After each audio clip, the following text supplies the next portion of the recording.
Identifican 10 posibles testigos en juicio contra expresidente Hernández, entre ellos capos, agentes de la DEA y funcionarios judiciales de Honduras.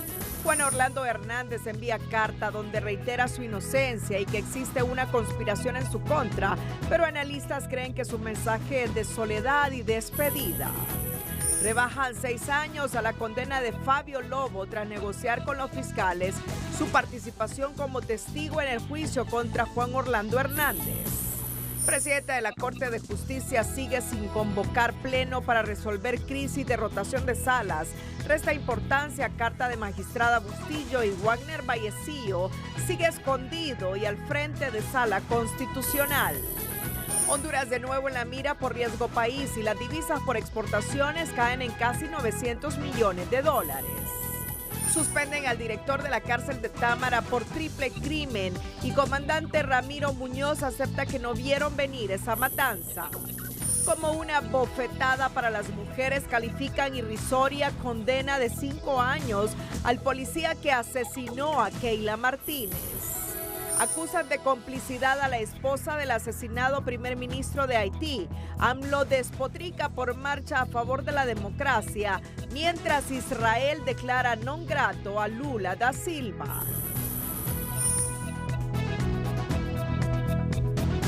Este es su noticiero TN5 Estelar con Renato Álvarez y Cristina Rodríguez.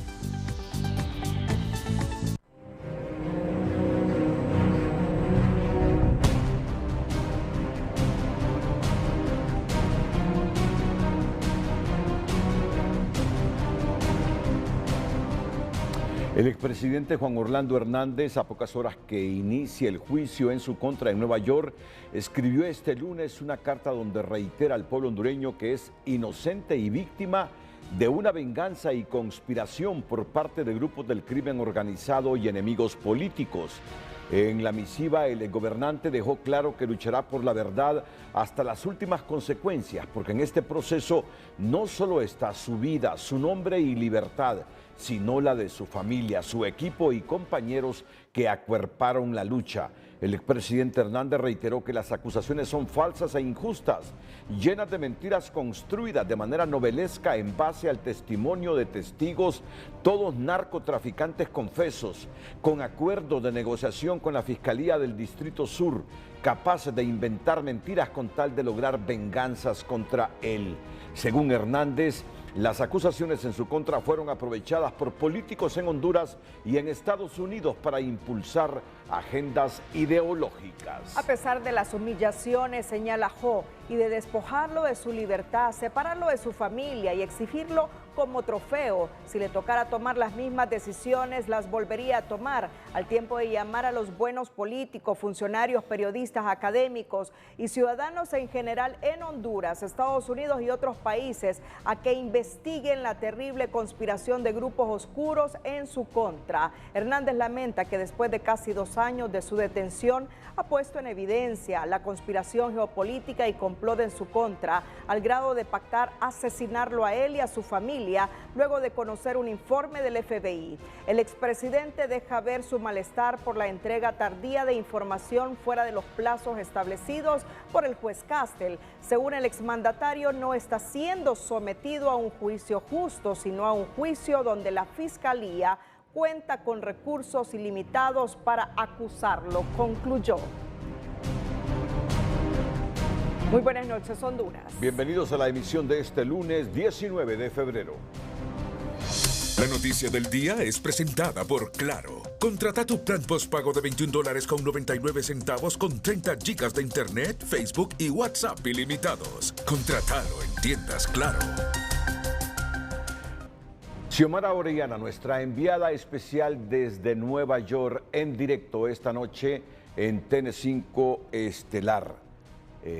Menos de 24 horas antes que inicie el juicio, que informar sobre este evento que para Honduras es como el evento del siglo. Xiomara, adelante, buenas noches desde Nueva York.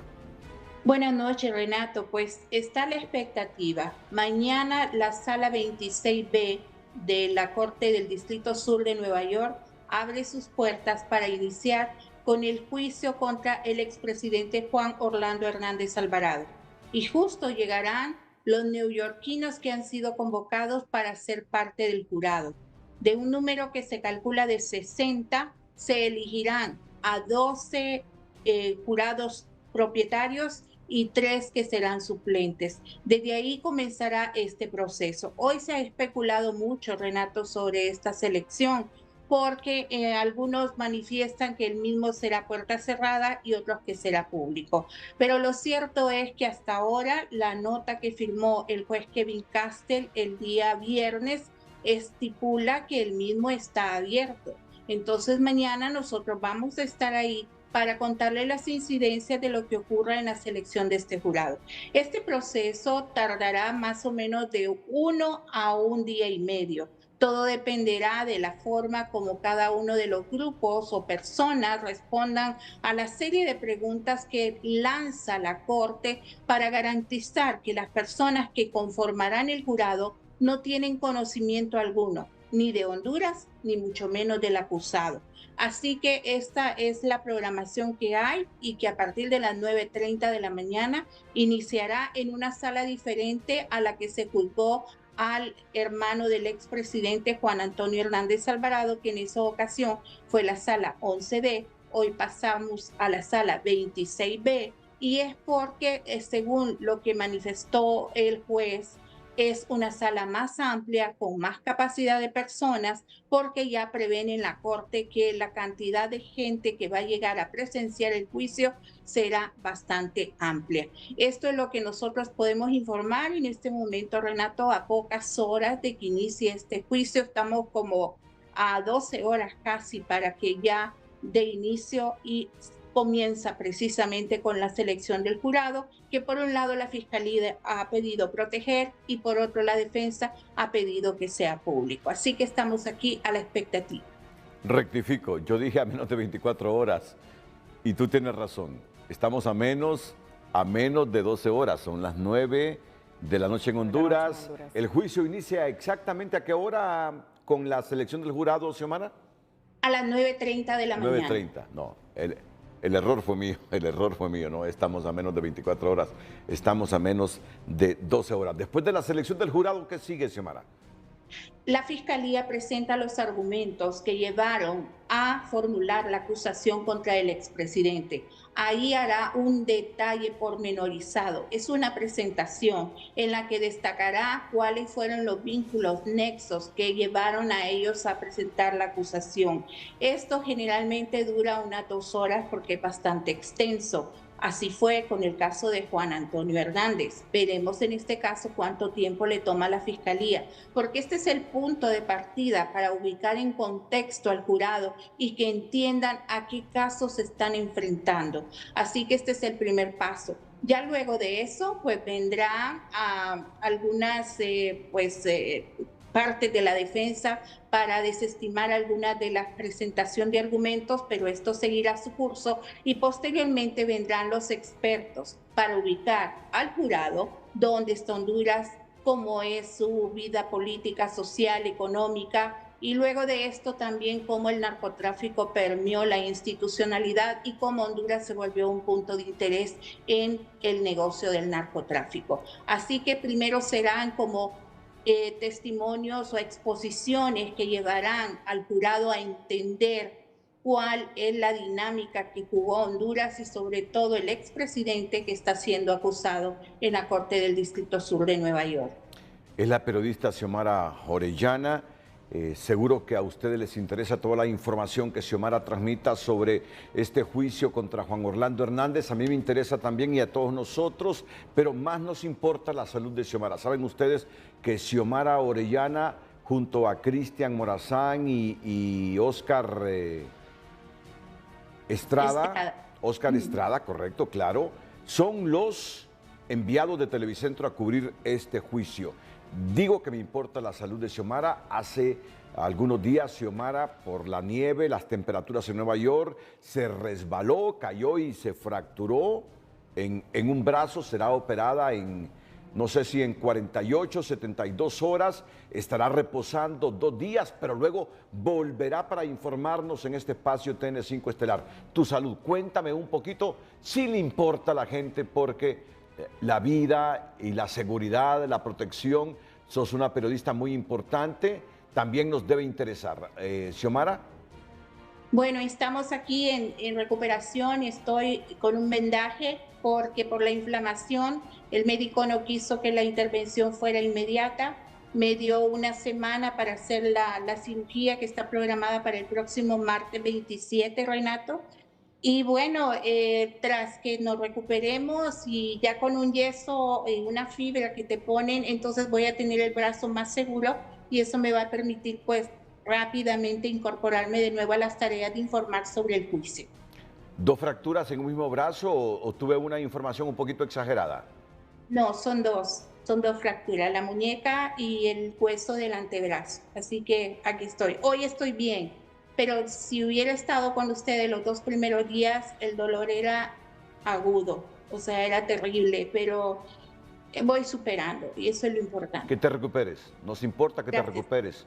Que te Gracias. recuperes no solo porque nos transmitas, que te recuperes porque sos una mujer brillante en el campo del periodismo y es lo que nos importa, tu seguridad, tu salud, Xiomara. Gracias, Renato. Que esté bien. Buenas noches. Que esté bien.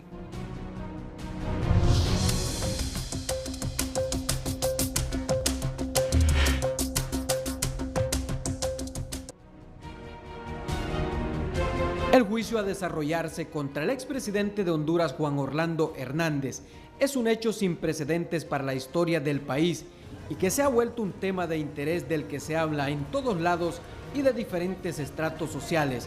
Para el caso Mauricio Rivera no tiene ni la menor duda que los Estados Unidos, así como investigaron el paradero del terrorista Osama Bin Laden, tendrán las pruebas de este sonado caso de narcotráfico. Con los gringos no se juega. Así de sencillo. Si ellos se lo llevaron es porque tienen pruebas, así de sencillo. No se lo van a llevar si no tienen pruebas. Lo primero que ellos hacen es tener pruebas. Digan lo que diga la gente acá, que sean sus seguidores, pero si encontraron a Bin Laden, ¿por qué no iban a seguir al señor Juan Orlando Hernández? Otros ciudadanos como Axel Michel opina que este caso es una cortina de humo para desviar la atención de los verdaderos problemas, porque el expresidente Hernández será declarado inocente de los cargos que lo acusan. Pienso que es para llamar la atención de la gente, nada más. Al final esa gente siempre queda impune y pues la gente al final lo termina olvidando. Desde mi punto de vista creo que el hombre va a salir libre. Al expresidente Hernández lo acusan de participar en una conspiración corrupta y violenta de narcotráfico, pero este hondureño cree que el que nada debe, nada teme y el mandatario se debe someter a la ley. Si no hay prueba, voy a salir libre. Porque la prueba no te mata. Si es injusto y lo lleva injustamente, no debe nada, va a salir libre. O si debe, pues va a ser castigado. La ley te lo va a castigar. Así es la ley que lo va a castigar. En cambio, Juan Ortega no le interesa este juicio y desconoce que su inicio es mañana con la selección del jurado. Pues no estoy tanto de eso yo. Hernández supuestamente se asoció con algunos de los mayores traficantes de cocaína del mundo para transportar toneladas a través de Honduras a los Estados Unidos, según las investigaciones que manejan los fiscales de Nueva York. Unos empresarios que no están... Medios de prensa informaron este lunes que Fabio Lobo, condenado a 24 años de cárcel por tráfico de droga en Estados Unidos, recibió una reducción de 6 años en su condena luego de entablar una negociación con las autoridades de aquel país para ser testigo clave de la Fiscalía en el juicio contra el expresidente Hernández, que comienza este martes en la Corte del Distrito Sur de Nueva York. El 5 de septiembre de 2017, Fabio Lobo, hijo del expresidente Porfirio Lobo, fue condenado a 24 años de prisión por la jueza del Distrito Sur, Lorna Schofield, sentencia ratificada en el 2018 por una corte de apelaciones. Según la información, Fabio Lobo saldría de la cárcel en el año 2041, pero ahora con la reducción de la pena lo hará en el 2035. ¿Quién para imaginarse que cuando el señor Juan Orlando Hernández era presidente del Congreso y Porfirio Lobo Sosa era presidente de la República, Años después, el hijo del expresidente Porfirio Lobo Sosa serviría de testigo contra Juan Orlando Hernández. Un binomio, una pareja que en su momento parecía inseparable, pero así es la política. Esta noche el periodista estadounidense Jeff Ernst posteó en sus redes sociales lo que estima serían algunos de los potenciales testigos que serán presentados por la Fiscalía de Nueva York en el juicio que arranca este martes en contra del expresidente Juan Orlando Hernández en la Corte del Distrito Sur de esa ciudad neoyorquina. Esto fue lo que escribió el periodista Ernst de cara al juicio del expresidente hondureño Juan Orlando Hernández por cargos de narcotráfico. Estas son las personas que podrían ser llamados como testigos por la Fiscalía. CW1, Hugo Ardón, exdirector del Fondo Vial, dirigente del Partido Nacional y hermano del exalcalde del Paraíso Copán. El también narco y testigo Alexander Ardón. Otro sería CW2, Alexander Monroy Murillo, quien fue un enlace del cártel de Sinaloa con los narcotraficantes hondureños y trabajaba para César Gastelum Serrano, el jefe del cártel en Honduras por un tiempo. También menciona a CW3, Fabio Lobo, hijo del expresidente Pepe Lobo, quien fue capturado en 2015 por narcotráfico y dará su testimonio por primera vez. Otro posible testigo es CW4, un exmiembro del cártel de Sinaloa no identificado. Se espera que él hablará de un viaje de Tony Hernández a México y un viaje del Chapo Guzmán a Honduras. También está Alexander Ardón, narco exalcalde del Partido Nacional y testigo clave por su supuesta cercanía con Tony y Juan Orlando Hernández. Se menciona además a Davis Rivera Maradiaga, ex líder de los Cachiros, junto con su hermano Javier. Es el testigo que más ha condenado a otros narcos hondureños, en particular por las grabaciones que hizo como parte de un trato con la DEA. Otro potencial testigo es Mario Guillermo Mejía Vargas, ex policía. Su testimonio va más dirigido hacia los coacusados y ex policías Mauricio Hernández Pineda y Juan Carlos El Tigre Bonilla, que ya se han declarado culpables. Finalmente, el periodista Jeff Ernst señala que podría testificar Fernando Chan Monroy, narco guatemalteco, que hablaría de cómo traficó cocaína con Tony Hernández y su uso de la marca de TH en los kilos. Destaca también a Víctor Hugo Díaz Morales, el Rojo, narco hondureño, que dice que pagó sobornos a Juan Orlando Hernández a través de su hermano Tony Hernández. Un último posible testigo identificado es José Sánchez, el contador. A diferencia de otros testigos, no es un criminal. Según él, dijo, vamos a meter las drogas por las narices de los gringos. La fiscalía dice, el periodista también podría llamar a agentes de la DEA, expertos en diversos temas, agentes judiciales de Honduras. Como un mensaje de soledad en donde su caso no pinta favorablemente, califican los analistas la carta al pueblo enviada este lunes por el expresidente Juan Orlando Hernández previo a su juicio este martes en Nueva York. Y si bien insiste en su inocencia, la carta refleja que fue elaborada con un sabor a resignación y derrota.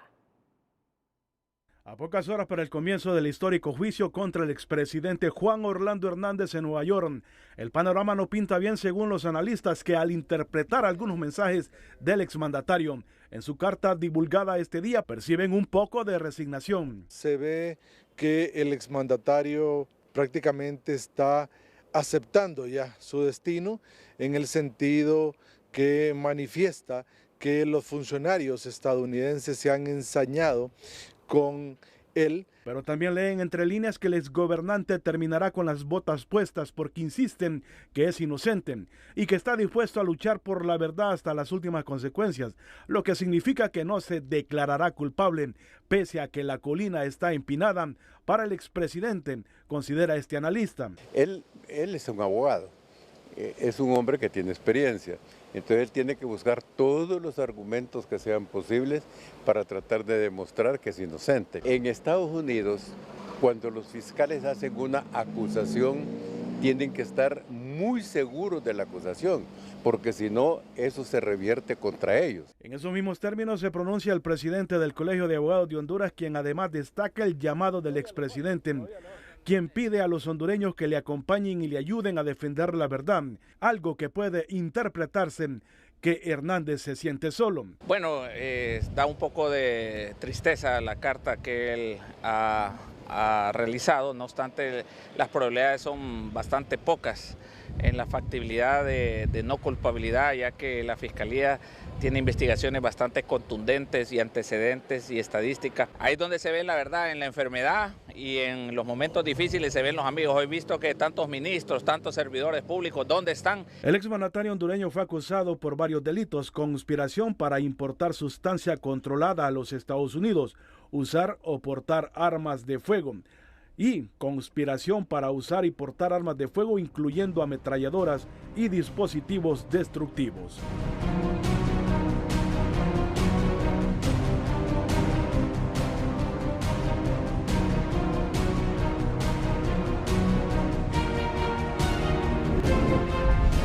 Más adelante aquí en el Noticiero Líder, Partido Nacional acusa a Libre y al expresidente Zelaya, que es el coordinador del partido en el gobierno, de estar detrás del golpe a la Sala Constitucional de la Corte Suprema de Justicia. El Minuto Financiero es presentado por Credi Elga Catracho de Cooperativa Elga, la cooperativa de Honduras. Cooperativa Elga. El índice de riesgo país de Honduras volvió a su comportamiento alcista, subiendo 0.45 puntos básicos este lunes, pasando de 3.62% a 4.07%, según el último reporte del ENVI o indicador de bonos de mercados emergentes. Esto puede encarecer los bonos, créditos y deuda para el gobierno y el sector privado, explican expertos en el tema, quienes indican que se debe al mayor endeudamiento del Estado y la inestabilidad política. Uno de los indicadores importantes en la emisión de bonos, créditos y deuda de los países emergentes es la tasa ENVI, lo cual para este 2024 nuestro país ha caído en 0.45 puntos básicos, es decir, que no hay una estabilidad todavía significativa en tanto el manejo del endeudamiento público, las proyecciones y perspectivas del manejo de las finanzas. Luego del acuerdo suscrito con el Fondo Monetario Internacional, Honduras se mantuvo con un nivel de riesgo país por debajo del promedio de Latinoamérica. Sin embargo, está volviendo a repuntar en este 2024, indicador que también afecta la atracción de nueva inversión.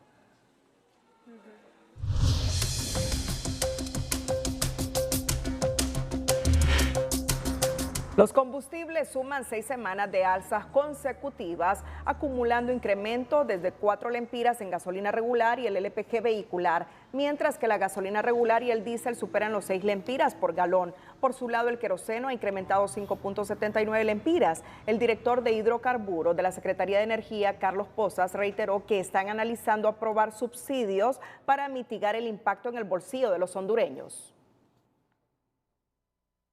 Las autoridades de la Secretaría de Energía, el ministro Tejada y la presidenta Xiomara Castro están en este momento evaluando las diferentes medidas que podemos aplicar para aliviar y contener el efecto de estas alzas de precio, sobre todo en la gasolina regular y en el diésel, como lo hemos hecho en el pasado. Luego de estas 6 semanas de aumentos, la gasolina superior subió a 107 lempiras por galón. A partir de este lunes, la regular se cotiza a 93.70 lempiras, el queroseno subió a 86.78 y el diésel se ubica en 94.74 lempiras por galón. Este comportamiento es atribuido a un aumento en los precios internacionales del petróleo y sus derivados por conflictos geopolíticos que se han registrado en el Medio Oriente. Economía Hoy es presentada por Banco de Occidente. Tenemos 72 años fieles a nuestra esencia, apoyando al pequeño de hoy haciendo el grande del mañana. Las exportaciones en Honduras sumaron 11.348 millones de dólares, evidenciando una caída interanual de 898.7 millones, equivalente a un 7.3% en comparación con el 2022, según el informe de comercio exterior publicado por el Banco Central de Honduras, en el que detalla que esta contracción se explica principalmente por una baja de 12% en las exportaciones de la industria de la maquila, por una menor demanda de productos textiles por parte de los Estados Unidos. Sin embargo, las importaciones se situaron en 19.327 millones de dólares, generando un déficit comercial de casi 8.000 millones de dólares el año anterior.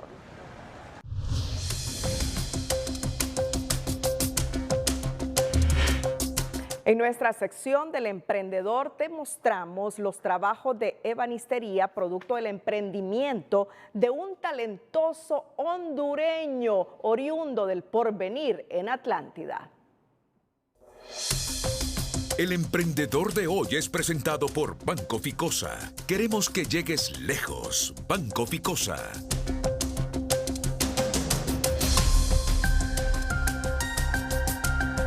Don Freddy Pavón es un emprendedor de la comunidad del Pino en el Porvenir Atlántida que le apasiona la ebanistería y que a medida de la vida le ha mostrado muchas oportunidades, las cuales él no ha dudado en aprovechar, y con su talento y gusto para la madera ha terminado haciendo piezas apreciables por muchas personas, quienes ahora se han convertido en sus clientes. La verdad que la gente viene aquí, llega aquí al puesto y pasan y llegan y se vende el producto. Hay buen producto y al alcance de todos, porque se da un precio cómodo, y no dar tan caro ni tan barato para poder subsistir. Juegos de comedor, juegos de, digamos, gabinete de cocina, closet, todo lo que es madera. Este pequeño emprendimiento lleva más de una década en operaciones y se ha convertido en un claro ejemplo de perseverancia y superación para la población que a diario lo visita. Aquí está hace como unos 10 años, está este proyecto acá, sí. No, siempre vendiendo, haciendo artesanía y sacándolos allá a vender y se vende. Hacemos ebanistería y también muebles rústicos, todo tipo de muebles rústicos y muebles de ebanistería, todo, que trate de madera, todo. Para apoyar el talento de este emprendedor puedes comunicarte al 97 35 3006.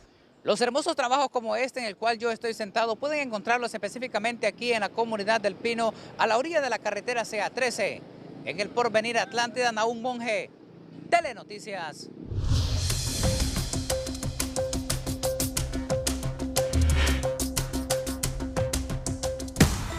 Bueno, comenzamos con esta importante sección en Educación Financiera. Le invitamos a reflexionar sobre 3 aspectos que debe considerar a la hora de sus gastos y ahorro en las finanzas.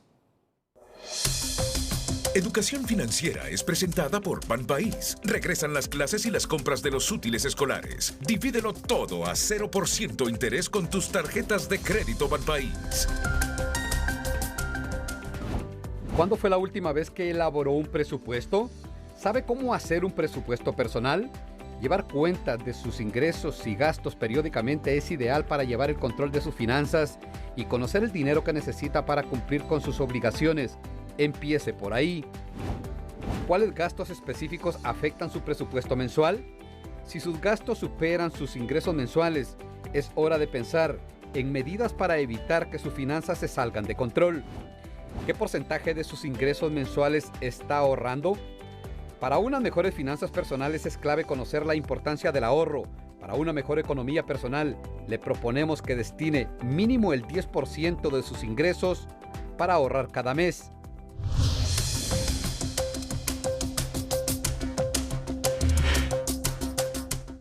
En un comunicado, la bancada del Partido Nacional condenó la intromisión y el golpe a la Corte Suprema de Justicia por parte de la presidenta Xiomara Castro y Manuel Zelaya. Señala que Castro y Zelaya nuevamente han violentado la Constitución de la República, abusando del poder y se han entrometido en otro poder del Estado, asestando un golpe a la Corte Suprema de Justicia. La bancada condena lo que estima una violación del debido proceso relacionado con la rotación de salas en el Poder Judicial, al indicar que en febrero del año pasado el actual Pleno de la Corte aprobó un reglamento interno que establecía el orden de precedencia en la coordinación de las distintas salas que la conforman y acusa a Libre de violentar las normativas e imponer un coordinador a quien no correspondía presidir esa sala. La bancada nacionalista denuncia que el asesor presidencial Manuel Zelaya busca frenar las acciones incoadas contra las legalidades del gobierno y a su vez tener el control por las manipulaciones que le pueda ocurrir para el próximo año electoral, con el fin de perpetuarse en el poder.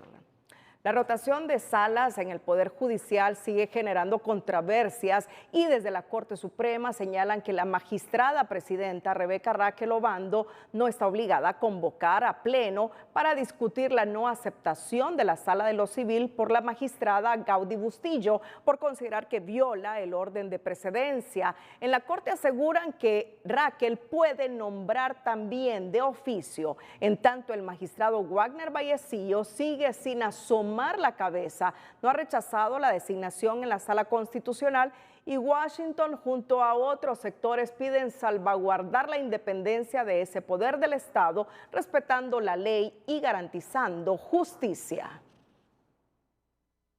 A esta altura no hay convocatoria oficial al Pleno, pese a que la magistrada Gaudy Bustillo rechazó la coordinación de la Sala de lo Civil por considerarla una designación ilegal. Pero será la presidenta de la Corte quien defina si actúa de oficio o lo discute con los 15 magistrados, confirma el Poder Judicial. Bajo la tesis sostenida por la presidencia, pues ella estaría en la facultad la facultad de hacer el nombramiento de una nueva coordinación o llamar, si es así su visión, a un pleno para poder dialogar sobre el tema. Tampoco hay señales del magistrado Wagner Vallecillo, que se mantiene como presidente de la Sala de lo Constitucional, en vista que no ha enviado ninguna nota donde manifieste lo contrario, según se informó. Al final ambas designaciones son ilegales y Raquel Obando incurre en abuso de autoridad al suplantar las funciones del Pleno, cuestiona este profesional del derecho, quien señala que la jugada le puede salir perfecta, libre si Vallecillo no acepta,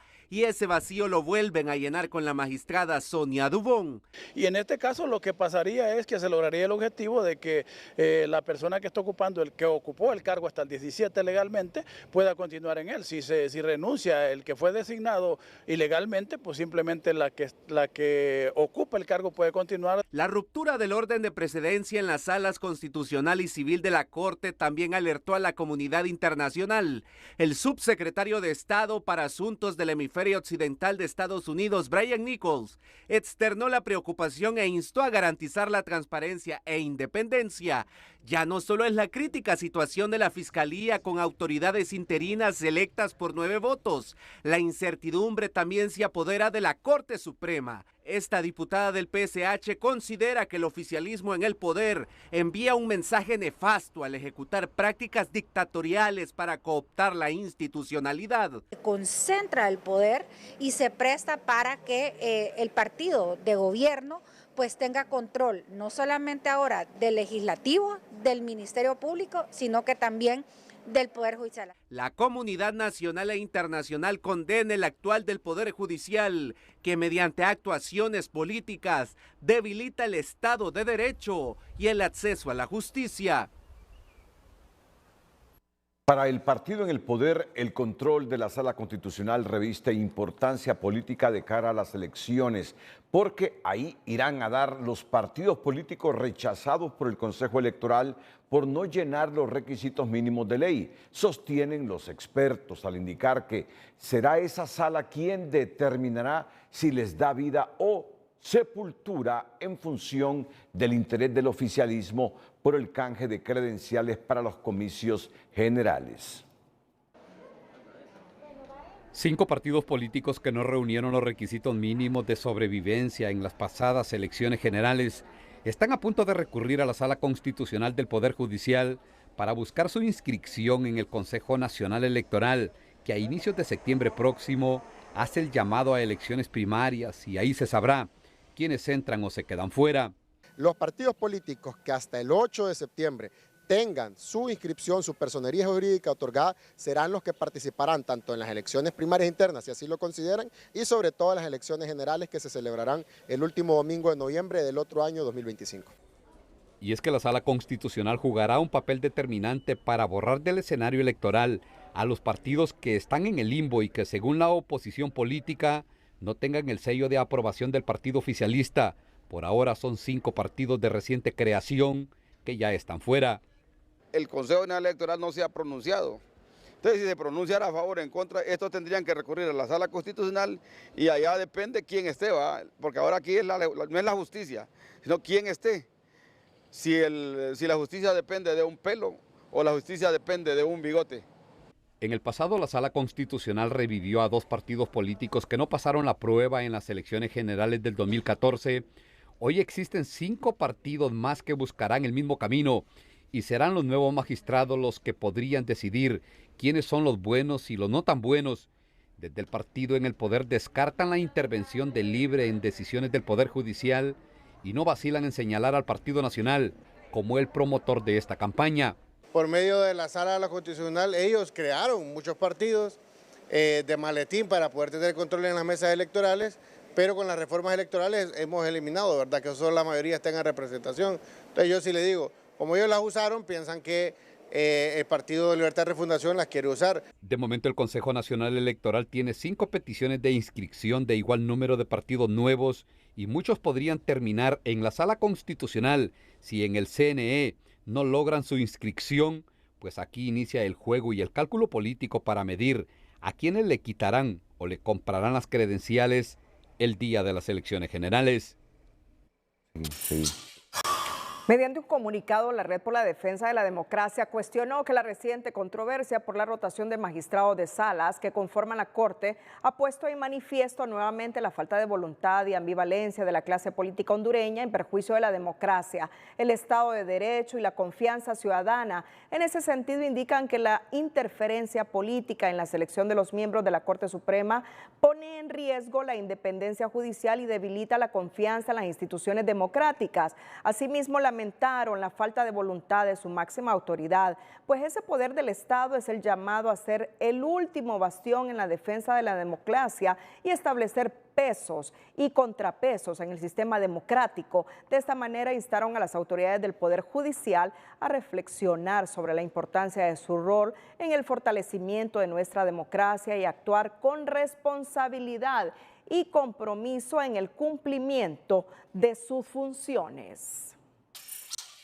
Tras conocer posibles hechos de persecución gremial en contra de la presidenta de la Asociación de Jueces y Magistrados, Ana Cardona, así como de actos de traslado de jueces y juezas, la Federación Latinoamericana de Magistrados condena esos actos al considerarlos violatorios de la estabilidad e independencia de los funcionarios judiciales. En ese aspecto hicieron un llamado vehemente a la Corte Suprema de Justicia, que encabeza su presidenta, Rebeca Raquel Obando, a respetar garantías esenciales de inamovilidad y estabilidad en el ejercicio de las funciones de las personas juzgadoras, principios que garantizan un servicio de justicia idóneo e independiente en favor de la ciudadanía. Advirtieron que los jueces y juezas no pueden ni deben ser cesados ni trasladados de manera arbitraria o como represalia, debiendo existir un proceso que garantice que los jueces sean escuchados antes de emitir un acto administrativo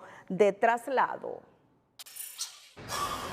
Los diputados del Partido Nacional, Merari Díaz y Eder Mejía, en declaraciones advirtieron que la bancada nacionalista no descarta solicitar un juicio político por las acciones unilaterales, ilegales y arbitrarias de la presidenta de la Corte Suprema de Justicia, Rebeca Raquel Obando, a raíz de las rotaciones en la sala sin respetar el orden de precedencia. Díaz aseguró que si no rectifica con una decisión del Pleno, la bancada del Partido Nacional presentará un decreto ante el Pleno del Congreso Nacional para improbar y solicitar juicio político por acciones unilaterales, ilegales y arbitrarias, mientras que Eder Mejía explicó que para el juicio político se requiere de 86 votos y él y este partido político cuenta con 43 curules para ese fin. En Honduras todos los meses tenemos un conflicto nuevo. Se quejan los empresarios al considerar que el clima de incertidumbre sigue aumentando, afectando así el clima de negocios por la inestabilidad política y la falta de consensos. El último conflicto, señalan, es el sucedido en el Poder Judicial con la rotación de las salas, y ello solo aleja las inversiones y las oportunidades de generar empleo, aseguran. El Estado de Derecho es el cumplimiento irrestricto de las leyes y es un factor fundamental para que haya inversión y desarrollo en el país, ya que el cambio de reglas aleja las posibilidades de que Honduras avance hacia mejores condiciones de vida para la población. Porque cuando existe esa incertidumbre en la parte jurídica, en las leyes, la gente comienza a dudar. Lamentablemente todo lo que pasa en Honduras es un espejo que se está viendo en el exterior. Según el informe de World Justice Project, Honduras ocupa el puesto 119 de 142 países en el índice de Estado de Derecho y con un puntaje de apenas 0.41% en un rango de 0 a 1. Y si bien hay algunos avances, luego retrocedemos y no logramos mejorar, considera este empresario, ya que todos los meses tenemos un nivel de incertidumbre, como lo que sucedió en la Corte Suprema de Justicia la semana anterior, donde sus máximas autoridades incumplieron el reglamento interno para rotar a los magistrados. Todos los meses tenemos algún nivel de incertidumbre en mayor o en menor medida. Lo que sucedió la semana pasada en la Corte Suprema de Justicia, por ejemplo, a los inversionistas extranjeros preguntan, llaman la atención, ve los índices que se manejan en la cuenta del milenio, por ejemplo, y si no mejoramos en esos índices, no busca otras opciones donde invertir. También está jugando en contra la falta de un plan de país para mejorar el clima de negocios, la inestabilidad política y la falta de consensos en el Congreso Nacional. Y especialmente para las inversiones de mayor envergadura, las que podrían traer de 500 a 1.500 empleos en una sola empresa, esos están todavía como al pendiente porque desean ver qué estabilidad tiene el país. Mientras Honduras esté aplazado en los índices de Estado de Derecho, gobernanza y seguridad jurídica, las nuevas inversiones serán escasas y el país continuará perdiendo la oportunidad de acceder a programas como la Cuenta del Milenio, que dona millones de dólares para proyectos de desarrollo. El codirector del Consejo Nacional Electoral, Lino Tomás Mendoza, afirmó este lunes que Honduras sufre por el colapso del sistema de división de poderes del Estado a raíz de los abusos de la élite política. Viene por el abuso y la concentración del poder. La concentración del poder, que está sumiso el Poder Judicial, está sumiso el Poder Legislativo, depende del Poder Ejecutivo y están sumisos todas las instituciones que deben garantizar el orden constitucional. Mendoza es del criterio que esta situación seguirá empeorando si no se hacen esfuerzos serios por ponerle un alto. Vamos a nuestra segunda pausa comercial. Cuando regresemos tendremos información sobre un lamentable hecho ocurrido en el país. Joven asesina a su padrastro por no aprobar relación con su madre. Atentos a esta noticia, pero antes, el Ministerio Público espera sentencia declaratoria del comiso definitivo de 58 bienes a Mario José Calix. La Fiscalía Especial contra el Crimen Organizado evacuó el juicio de privación de dominio dirigido a los bienes que en febrero del 2019 en Operación Zeus le fueron incautados a Mario José Calix Hernández y su cónyuge, sobre los cuales se pide una sentencia declaratoria del comicio definitivo. El proceso se llevará a cabo el próximo 7 de marzo con 58 bienes, consistente en 5 bienes muebles e inmuebles, 32 productos financieros, 13 vehículos y 8 sociedades mercantiles. De acuerdo a la Fiscalía, Calix Hernández presenta un monto no justificado de más de 67 millones de lempiras. La dirección abrió denuncia de oficio en enero de 2019, una vez que fue publicitada la acusación presentada contra dicho ciudadano en los Estados Unidos por delitos de narcotráfico en virtud de no existir antecedentes. Un hombre identificado como Gerson Saúl Cubas Barahona, de 34 años, fue asesinado este día por su hijastro, que repentinamente lo atacó a balazos en la comunidad de Tapiquile de Juticalpa Olancho. Ante las heridas sufridas, Cubas fue trasladado hasta el hospital más cercano de la zona en donde se reportó su fallecimiento. La hipótesis que hasta ahora se maneja la policía es que el hechor atacó a su padrastro porque no aprobaba la relación que mantenía con su madre, algo que desde hace mucho tiempo venía generando pleitos, pero sin consecuencias trágicas como la de este día cuando uno de ellos resultó muerto.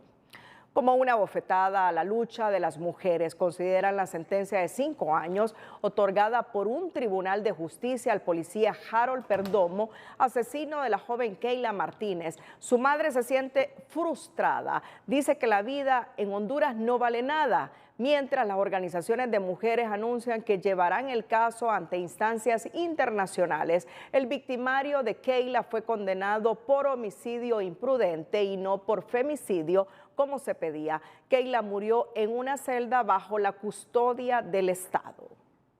Para ellos la vida de un ser humano no vale nada. Con esas palabras llenas de dolor e impotencia, reaccionó este lunes Norma Rodríguez al referirse a la condena de 5 años de prisión impuesta al asesino de su hija, Keila Martínez, a quien el Tribunal de Sentencia de Siguatepeque condenó por el delito de homicidio imprudente y no por femicidio, pese a que el crimen ocurrió dentro de una posta policial en La Esperanza, Intibucá.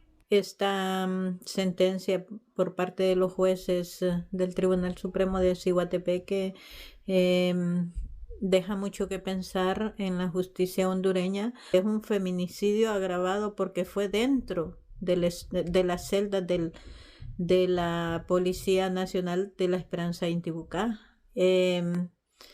Así que nosotros como familia vamos a seguir en las instancias internacionales, ya que no se puede confiar en la justicia hondureña. Opinión que comparte esta defensora, para quien no queda más que llevar el caso ante instancias internacionales porque la sentencia contra el agente policial Harold Rolando Perdomo es una burla para todas las mujeres del país. Apenas le dan una condena de 5 años, de los cuales 2 ya estuvo en la cárcel y 3 queda en impunidad total, porque una multa de 10 lempiras diarios, eso no paga la vida misma tan valiosa de una mujer. Es una violación clara a los derechos humanos, es una falta de acceso a la justicia y es la completa impunidad que el Estado de Honduras está aplicando en los casos de femicidios en actualidad. El mensaje que se envía con la sentencia es lamentable, opina esta entrevistada. Exige a la presidenta Castro y a la titular del Poder Judicial que se haga justicia para Keila Martínez y todas las mujeres que mueren cada 23 horas en Honduras. ¿Qué mensaje da esto? Que cualquiera que violente, que asesine o que haga lo que quiera con una mujer va a salir impune, porque el sistema de justicia lo protege. Hacemos un llamado a la presidenta de la Corte Suprema de Justicia, la abogada Rebeca Raquel, a la presidenta de la República, señora Xiomara Castro Sarmiento, y a todas las diputadas en el Congreso Nacional, que cuando el caso de Keila Martínez estaba en su apogeo, ponían en todas sus redes sociales justicia para Keila. Las entrevistadas por Telenoticias coinciden en que el caso de Keila, encontrada muerta en una celda policial, no puede quedar en impunidad y debe crearse un precedente, porque el crimen ocurrió mientras la joven estudiante de enfermería estaba bajo el resguardo del Estado hondureño en una posta de la Policía Nacional. 3 privados de libertad integrantes presuntamente de la pandilla 18 perdieron la vida de manera violenta la tarde del domingo, luego que habrían sido estrangulados a manos de sus propios compañeros de celda, según la versión oficial. Los fallecidos fueron identificados como Norlin Alcides Ardón Varela, quien era conocido con el alias de Lucifer, José Virgilio Sánchez Montoya, alias Pechocho, y Mario René Castillo Ávila, más conocido como El Cuervo. La Comisión Interventora del Sistema Penitenciario oficializó el hecho y anunció la destitución de sus cargos del director de la cárcel de Támara, Marco Aurelio Soto, así como al encargado de la seguridad de todo el centro penal y al responsable del módulo de máxima seguridad, quienes fueron puestos a las órdenes de las autoridades correspondientes para la investigación del caso.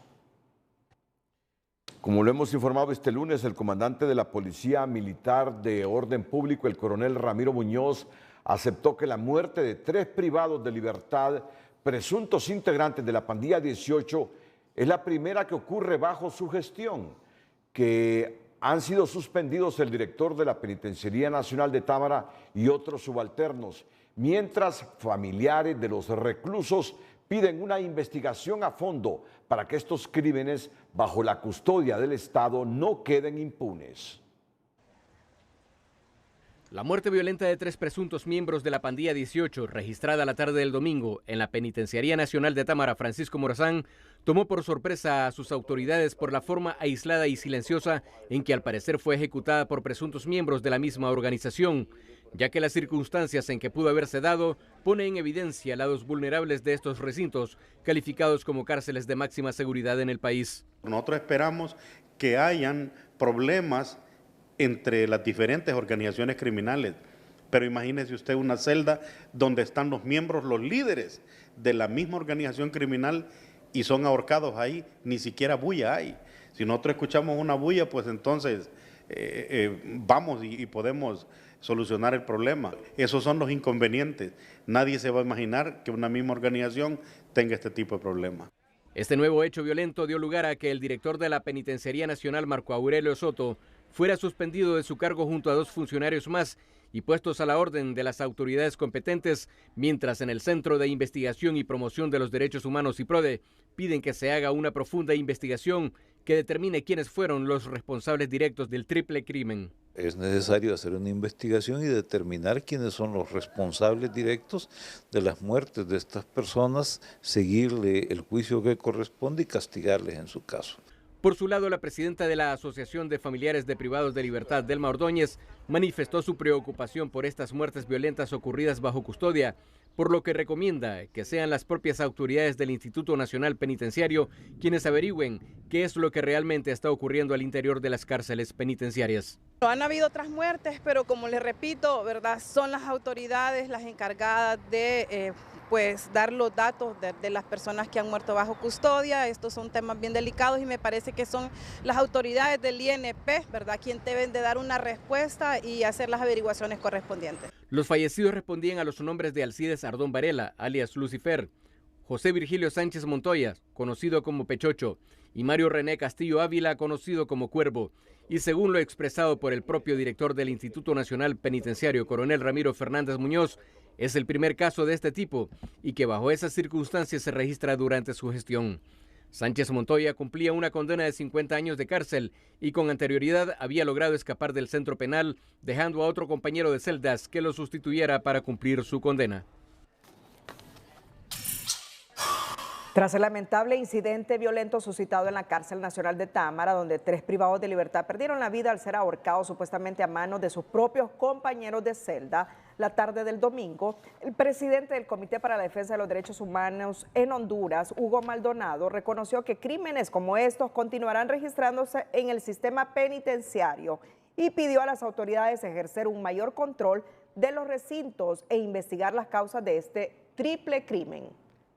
La sangre sigue corriendo en el sistema penitenciario del país y no lo debemos de pasar por alto. Esperemos que las investigaciones se realicen y sobre todo saber de qué murieron estos 3 privados de libertad.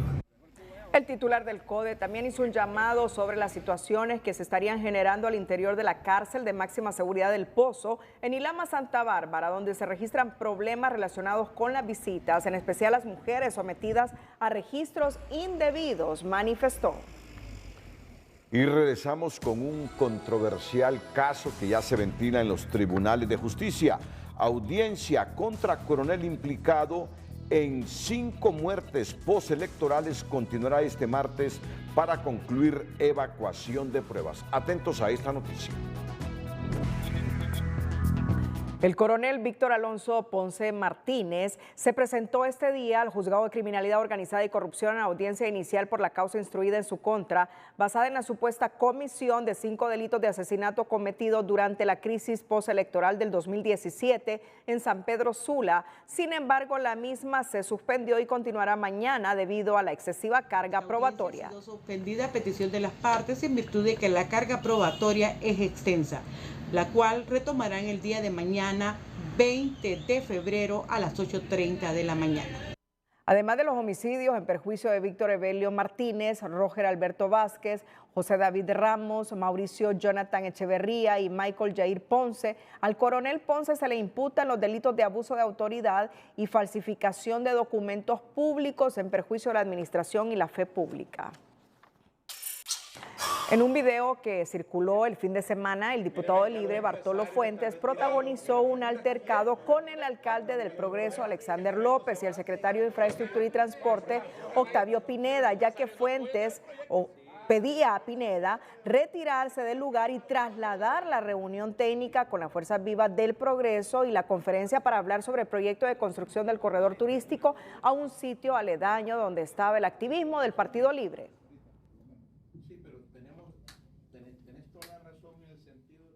No, vámonos, señor ministro. Permítame. Allá está nuestra gente. Míreme, ya los empresarios están retirando. Míreme. No está bien, no hay problema. Vámonos. ¿Cuál es el problema? Que el proyecto se va. ¿Cuál se va? Si los empresarios no apoyan, se va el proyecto. ¿Cómo puede ver? Ministro, vamos al salón. Este proyecto, ministro, muy bueno. Nosotros vamos al salón. Mire, yo quiero mencionar. Vamos al salón, allá nos convocaron. No, este maje no quiere que la gente nuestra esté ahí. Volvé como la maquila, Bartolo. Eso es todo. Volvé como la maquila. ¿Quieres correr como la maquila la inversión? Póngase de pie y vámonos al salón. Bartolo, por respeto. ¿Quieres correr la inversión como la maquila? Por respeto a nuestra gente. Se están irrespetando a la gente. Las personas que llegaron a la reunión con el alcalde y ministro de la CID se incomodaron con el congresista Bartolo Fuentes al argumentar que no es la primera vez que el diputado irrumpe en una reunión comunal y le recuerdan que el corredor turístico no está terminado a esta fecha. Por él y sus afines políticos se encargaron en el pasado de torpedear el proyecto. Una vez más, el diputado de Libre, Bartolo Fuentes, irrumpe en un encuentro comunal e intenta politizar un evento en el que participaba el alcalde de Progreso, Alexander López, y el ministro de la Secretaría de Infraestructura y Transporte, Octavio Pineda. Entonces el tema era dónde se hacía la conferencia de prensa, si en el salón donde estábamos o el salón que ya teníamos estipulado. Ya lo teníamos estipulado y ahí fue donde pues Bartolo simplemente se molestó, ¿verdad? Más que todo con la alcaldía y pasó lo que pasó, ¿verdad? Se caldearon los ánimos, pero al final pues ya todo tranquilo, nos movimos al salón donde teníamos la conferencia de prensa, se hizo la conferencia de prensa que yo siento más que todo es un tema político del lugar, ¿verdad? Sobre todo en el Progreso y entre la alcaldía y pues Bartolo y el grupo de él. Para la directora del FOPRIDE, la actuación del diputado Fuentes es incorrecta, ya que los padres de la patria son electos para legislar y no para ejecutar obras, y mucho menos intervenir con gritos e insultos en asuntos del Ejecutivo. Pero no andar generando discordias en algunas reuniones o generando disensos entre la misma ciudadanía para poder exigir o poder imponer alguna de sus perspectivas en proyectos que claramente son desde el Poder Ejecutivo, desde una Secretaría de Estado. Bartolo intentó trasladar el evento a un lugar donde se encontraban los activistas del Partido Libre para remachar que la obra era de la presidenta Xiomara Castro, populismo que cuestiona a su compañero de bancada, Yavés Avillón. Creo que ese tipo de acciones, en vez de ayudarnos como partido, más bien nos complica porque el ministro Octavio llegó con una directriz específica, clara de la presidenta, y realmente pues no es correcto gritarle a un funcionario enviado por la presidenta. Pero el diputado de Libre, Bartolo Fuentes, asegura que el problema es con el alcalde de Progreso, Alexander López, ya que no comparte que se adjudiquen los proyectos que son del gobierno. Alexander López tiene la costumbre de adjudicarse como obras de la municipalidad las que se realizan por parte del gobierno, no solo en este, sino en los gobiernos anteriores. Calles que pavimentó el gobierno y él las presenta ante la comunidad como que fue realizado por la alcaldía. Al final el evento concluyó con un recorrido de una de las obras de pavimentación que se realizan en el Progreso, donde solo participaron el diputado Fuentes y el ministro de la CID. Por diferencias y acuerdos políticos, la Departamental de Educación en Colón ha estado tomada por 12 días por los colectivos de Libre, y este lunes maestros interinos, a quienes no han pagado su salario, llegaron a exigir la salida de los colectivos, pero estos les salieron con machete en mano. El reclamo se trasladó a la municipalidad y ahí fueron recibidos con garrotazos.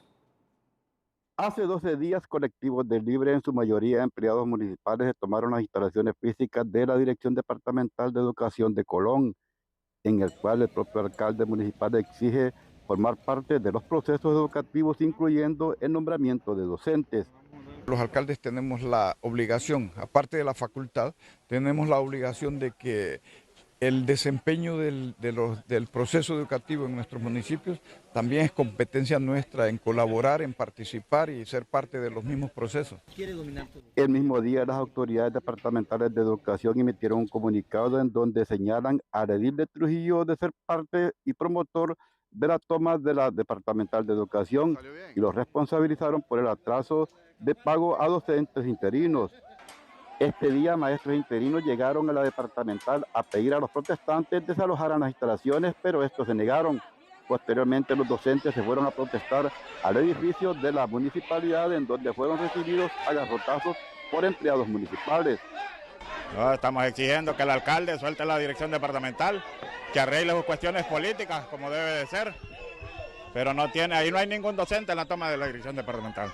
Únicamente nosotros no queremos confrontar, únicamente queremos que nos dejen trabajar. Son más de 1000 expedientes que están paralizados por la toma de las instalaciones de la departamental, incluyendo pago a docentes interinos, reincorporaciones y licencias. Porque los servidores pues, de las computadoras y todo solo funcionan a través de la parte central, que es Tegucigalpa, y la dirección departamental. Y entonces, y ahorita también viene la planilla complementaria que se acaba de abrir, está abierta 1, 2, a veces 3 días lo máximo, y si en esa no ingresan, entonces los maestros van a quedarse sin el pago correspondiente de febrero.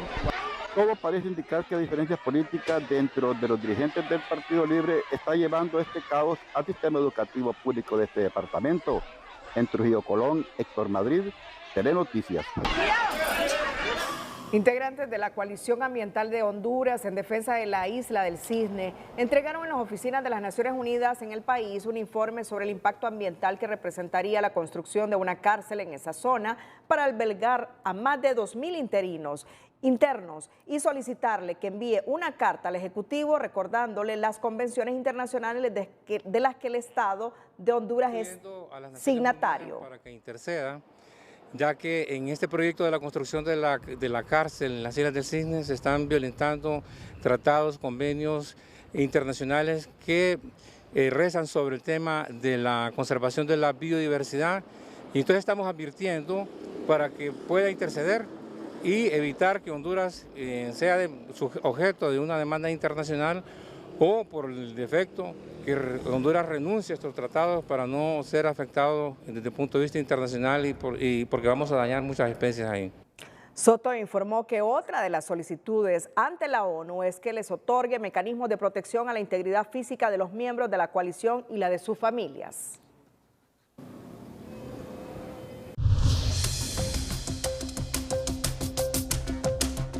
Hola, ¿qué tal? Qué gusto saludarles. Inicio presentándoles este video de estas aves migratorias, las que conocemos como golondrinas. Bueno, pues ya aparecieron este día en los cielos de Tegucigalpa, con un mes de anticipación.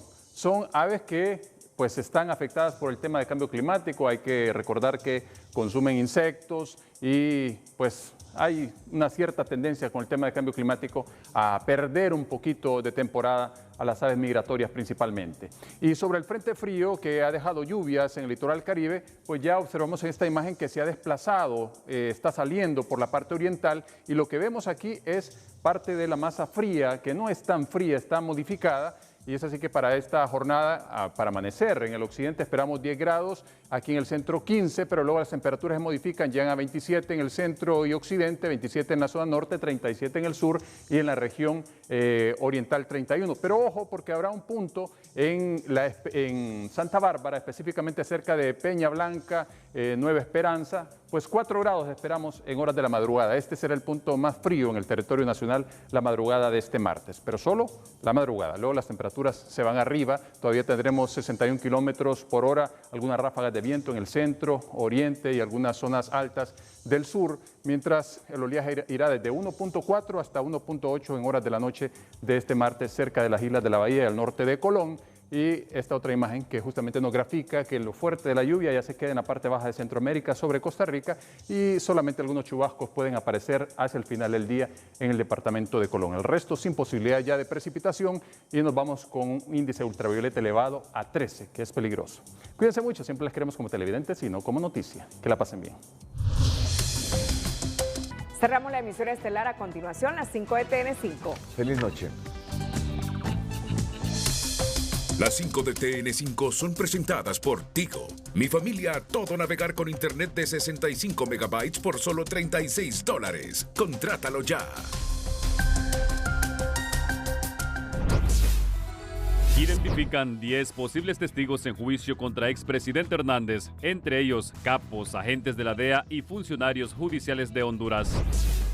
Juan Orlando Hernández envía carta donde reitera su inocencia y que existe una conspiración en su contra, pero analistas creen que su mensaje es de soledad y despedida. Rebajan 6 años a la condena de Fabio Lobo tras negociar con los fiscales su participación como testigo en el juicio contra Juan Orlando Hernández. Presidenta de la Corte de Justicia sigue sin convocar pleno para resolver crisis de rotación de salas. Resta importancia a carta de magistrada Bustillo y Wagner Vallecillo sigue escondido y al frente de la Sala Constitucional. Honduras de nuevo en la mira por riesgo país y las divisas por exportaciones caen en casi $900 billones.